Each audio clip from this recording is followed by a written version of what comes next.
There is no denying Maine and its wildlife are a photographer's dream. New pictures of our state pop up every day, and somehow the scenery never gets old. One photographer out capturing Maine on a daily basis is Karl Ramsdell. Karl is from Old Orchard Beach, but his office is wherever his camera and curiosity takes him. He stopped by the 207 studio to show us some of his favorite captures from this winter, and they did not disappoint. This was down in Pine Point, and I was driving my car around the little side streets there, and I was just looking for an owl. I figured it was on the roof there somewhere, yeah. And it just peeked around like that. And he's like, "Hey, who are you?" It just cracked me up. Who's that? Yeah, I stuck my lens right out my car window for that shot. Oh, I love it. And if we could go to the next one too, it's kind of an action shot. This is incredible. How did you get this? That one was in Pine Point as well. I mean, they were hanging around for a couple weeks. There's two of them, and one morning it just flew right by me. It kind of was coming toward me, and you can see it's my gosh. It's looking right at me. Yes. And I got a bunch of shots of that flight. Oh my God. That was really fun. They are so beautiful. They're big yellow eyes. Yeah. They're striking when you see them. We have one more photo of owls to share with you because they can also be sleepy. Sleepy little babies. Where was this? This was another one in Pine Point. I was photographing one of them, and then another one came and landed right next to it. And it was a little rainy that day. They're a little soggy. But, oh my gosh. They were there for about an hour together, just sitting there like that. They are so, so cute. So snowy owls and seals kind of are your specialty this winter.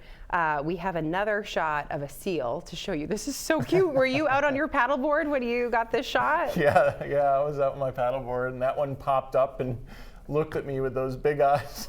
Oh my gosh. Yeah, they're really funny. They crack me up. Sometimes it's hard to hold my camera because I'm laughing because they're such characters out there in the water. And this next shot, oh my God, I relate to this shot so much with just the face to the sky.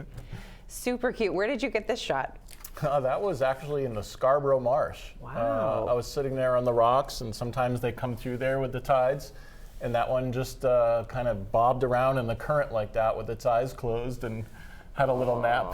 Oh, they're so, so cute. So you spend a lot of your time at the ocean, but you're also known to check out lakes and streams and rivers around Maine. So check out this shot from the sky. This is just gorgeous. Where are you here? That was Sebago Lake. They call it the Station, which is the south end of Sebago Lake. And I saw the sky really starting to light up, so I sent the drone up and got that shot, and that was a beautiful morning. Oh my, the colors, the reflection on the ice, it's just beautiful. And you can get so many incredible shots with drones just by sending them up there. Yeah, they're really fun to fly, and I love the perspective they give. Yes. You can see everything in a whole new light. It's really fun. Speaking of perspective, these next couple photos kind of mess with your brain a little bit. Okay, I want to give people at home just a second to look at this because it kind of plays tricks with your eyes. When I first saw this, I was like, wait, is this an island like with bare trees? But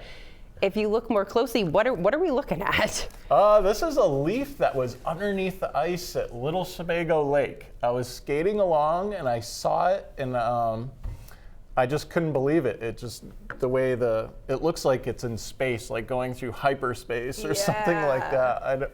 I was just captivated by it, so I just laid on the ice for a while and took a bunch of pictures of it. It's really cool. And then we have another shot too from under the ice. You found a frog, which is just, you never know what you're gonna find.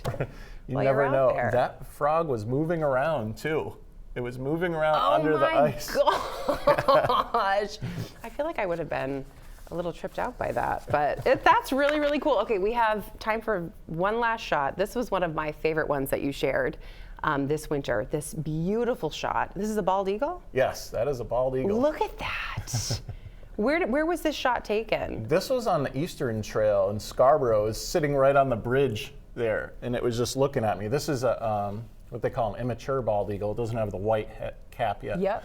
Yep. But it was just sitting there on the rail looking at me. So and people were walking by and it wouldn't move, and I just took a bunch of pictures of it. And man, when you get a shot like that, are you just mesmerized? What do you think? Yeah, I mean, when I get a shot like that, I go home and I get those photos into my computer as quick as I can before my camera breaks or the memory card breaks. Right, yeah, right. it's really exciting. As a photographer, that's kind of the most exciting kind of shot to get, something close like that. This makes me wonder how clueless I am when I'm outdoors, because Karl sees all kinds of things, and he's know. not in these wildly remote places, but Right. he's seeing things that the rest of us just never see. We just miss it. I know, like that first shot of the owl. The Yes. fact, like, if he didn't have his camera and he didn't see it on the roof, and he even said, he's like, I knew there'd be owls around here. Yeah. I would have been oblivious. But I mean, you guys should really check out his work. I mean, those are like the best of, but there's really good ones online too that you can see. So you can follow him on social media. You can check out his website. You could also buy prints online. And Karl says, I'm so excited about this, we're entering baby fox and baby seal season. So I cannot wait to see those pictures. It's going to be great.